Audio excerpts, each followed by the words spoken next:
Hi hello അസ്സലാമു അലൈക്കും. ഇന്ന് നമ്മൾ വന്നിട്ടുള്ളത് സ്പെഷ്യൽ ഡേ ആയ വെള്ളിയാഴ്ച ആയതുകൊണ്ട് നമ്മളത് ചിക്കൻ കറി വെക്കാമെന്ന് വിചാരിച്ചു കൂട്ടുകാരെ. അപ്പോൾ ആദ്യം തന്നെ ഞാൻ അടുപ്പിൽ കുക്കർ വെച്ചിട്ടുണ്ട്. അതിൽ ഞാൻ സൺഫ്ലവർ ഓയിൽ 2 സ്പൂൺ ഒഴിച്ചിട്ടുണ്ടായിരുന്നു. എന്നിട്ട് നമ്മൾ അരിഞ്ഞ് വെച്ച നമ്മൾ തല്ലി ചതച്ച് വെച്ച നമ്മുടെ ഇഞ്ചി വെളുത്തുള്ളി പച്ചമുളക് പേസ്റ്റ് ഞാൻ അതിലോട്ട് ഇട്ട് എടുക്കുന്നുണ്ട്. അതൊന്ന് അതിൻ്റെ പച്ച മണമൊക്കെ ഒന്ന് മാറിയതിന് ശേഷം മാത്രമേ നമ്മൾ അരിഞ്ഞ് വെച്ചിരിക്കുക നമ്മുടെ സവോള ഇട്ട് കൊടുക്കാവൂ. അപ്പോൾ അതൊക്കെ ഞാൻ നന്നായിട്ട് അതൊന്ന് ഇളക്കി കൊടുക്കുന്നുണ്ട് ഈ എണ്ണയിൽ. അപ്പം അതിന് ശേഷം ഞാൻ അരിഞ്ഞ് വെച്ച സവോള അതിലേക്ക് ഞാൻ ഇട്ട് കൊടുക്കുന്നുണ്ട്.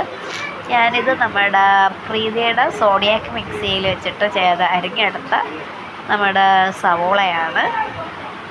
അപ്പം ഞാൻ ആ മിക്സിയുടെ ഒരു ലോങ് വീഡിയോ ഞാൻ നിങ്ങൾക്ക് കാണിച്ചു തരുന്നതായിരിക്കും.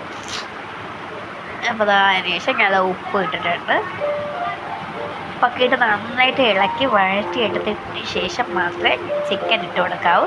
ഞാനിവിടെ കഴുകി വൃത്തിയാക്കി വെച്ച നമ്മുടെ ചിക്കനും കൂടെ ഞാൻ അതിലോട്ട് ഇട്ട് കൊടുക്കുന്നുണ്ട്. ഞാനിവിടെ ചിക്കൻ എടുത്തിട്ടുള്ളത് 500 ഗ്രാം ചിക്കൻ എടുത്തിട്ടുള്ളത്.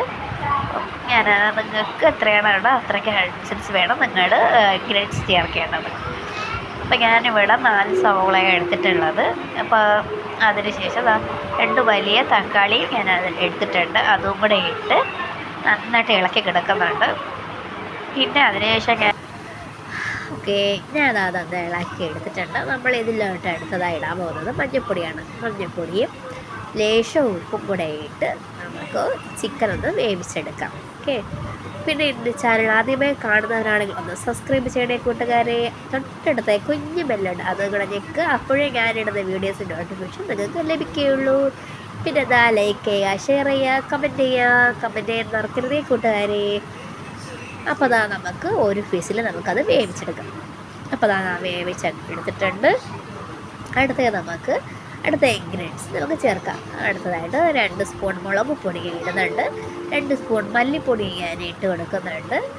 പിന്നെ മഞ്ഞൾപ്പൊടി കുറവാണെങ്കിൽ മാത്രമേ നിങ്ങൾ മഞ്ഞൾപ്പൊടി ഇട്ട് കൊടുക്കാവുള്ളൂ.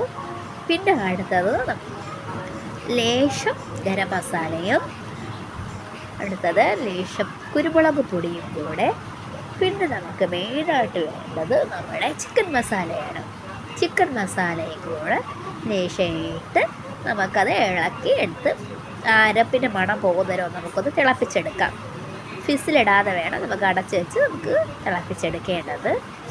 അതിനുശേഷം ലാസ്റ്റ് വന്നിട്ട് നമുക്ക് മല്ലിയിലയിട്ട് നമുക്ക് ഇറച്ചിക്കറി റെഡിയാക്കി എടുക്കാം.